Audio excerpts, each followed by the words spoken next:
BMW, Renault, and Volkswagen, all three companies, all in Europe, are now complaining about the ban on internal combustion. It's not going to take place until 2030. They're saying it's not fair, that maybe this is going to give the Chinese too much of an advantage. Hello, my friends. Welcome to the channel. I'm Sam Evans. You're watching the Electric Viking. It's great to see you. What do you guys think about this? I mean, BMW, Volkswagen, Renault, they're taking aim at Europe's internal combustion engine ban and its phase out. They're saying actually it's all too hard for them. The CEO at BMW, Volkswagen and Renault, they've all said that Chinese cars are going to invade Europe and they'll have basically no chance to compete. Over the last few days, they appear to be becoming more and more alarmed or concerned, worried, stressed. They're saying or arguing that the phase-out rules put too much pressure on the industry or European car makers, and that consumers aren't buying enough EVs fast enough. Next year, the policy will tighten ahead of a full ban on gas and diesel cars in 2035. So, I mean, really, they've got 11 years, but apparently that's too far away. I mean, that's too close, I should say. In 2025, the European Union will require a 25% reduction of fleet emissions from new passenger cars sold in Europe compared to 2021 numbers. This is a big benefit for Tesla, and I'll explain why in just a second. Legacy automakers are not happy about this 25% reduction. They're arguing that basing their entire industry on the whims of consumers' desires or not desires to buy EVs is just, well, it's not fair. It's not fair, they say. Now, obviously this works out well for Tesla because Tesla has received $9 billion over the last 4 years from internal combustion engine manufacturers, legacy automakers, because those companies have had to buy Tesla's carbon credits in order to not be fined by the European Commission or be fined in China. So this means that analysts were wrong. Tesla will continue receiving probably around $2 billion a year from its direct rivals. Failure to comply with the new rules will come at a cost. It's €95 or $102 fine for every vehicle registered in the EU, multiplied annually by each CO2 gram per kilometre above the target. We believe a comprehensive review of CO2 fleet legislation in the EU is essential, said BMW's CEO Oliver Zips. BMW has said it has reduced its own CO2 emissions fleet to an average 20% below the European target for 2023, but not for 2025. Zips said the company was on track to potentially hit 2025 targets as well.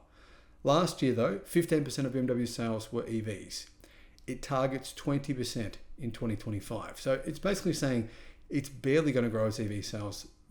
Only a very tiny percentage in growth, 15 to 20% as a percentage of sales from 2023 to 2025. So over a 2-year period, BMW doesn't appear to be very aggressive when it comes to EV sales. And that's probably because they're losing money on the electric cars that they sell currently.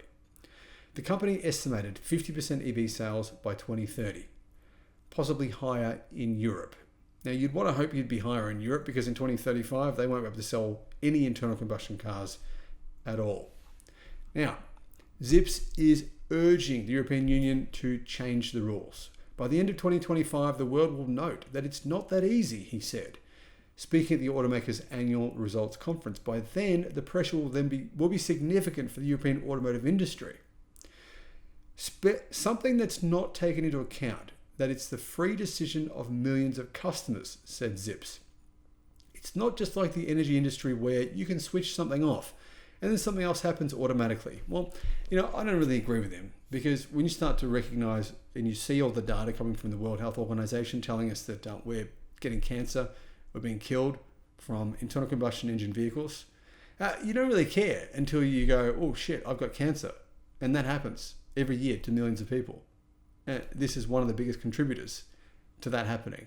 And then you start to care and you start to think, you know what, BMW, you're the CEO of BMW, you start to think, you know what a load of crap, mate. I mean, you're selling high-priced luxury vehicles. There's no reason all of them can't be electric. There's absolutely no reason. And customers who want luxury vehicles in general, they're the ones who are more willing to pay more, right, for a luxury car. Last week, Volkswagen Group CEO Oliver Blume said it does not make sense that the industry has to pay penalties to Tesla when the framework conditions for the EV ramp are not in place. Renault CEO Luca De Meo has, he said, he's penned an open letter to anyone who is willing to read it, basically saying European automakers are going to be flooded by Chinese EVs, and that could mean they'll be finished. That could mean that Europe is in big trouble. Its automotive industry could be decimated. Now, personally, I think these automakers are just concerned that they will have to continue paying fines. But they could just go and manufacture more electric cars. But they don't want to, because they want to continue making record profits. That's what this is all about. It's about continuing to make record profits. Now, that's the kind of focus that Nokia, Kodak, they had, BlackBerry, that's what they thought. Record profits. Just make record profits while the sun shines.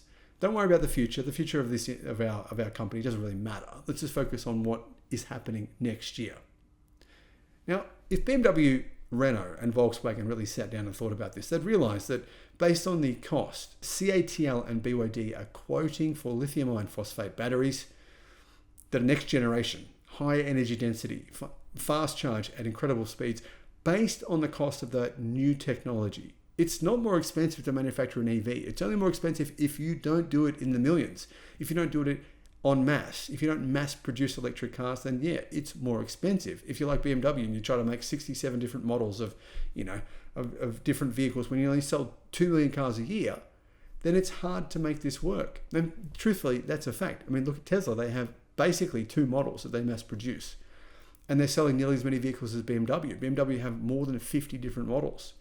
So BMW's strategy is really the core here. It's really the key issue in my opinion. Their strategy doesn't add up.